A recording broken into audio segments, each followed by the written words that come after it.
राज्यसभा में सांसदों की पिटाई की गई।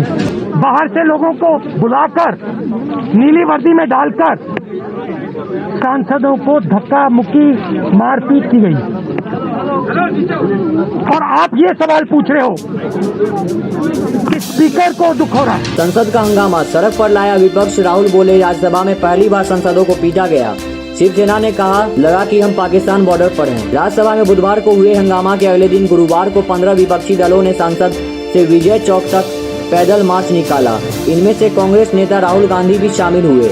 उन्होंने कहा कि राज्यसभा में पहली बार सांसदों को पीटा गया, उनसे धक्का मुक्की की गई, विपक्ष की आवाज नहीं सुनी गई। वहीं शिवसेना सांसद संजय राउत ने कहा कि विपक्ष को संसद में अपनी बात रखने का मौका नहीं मिला।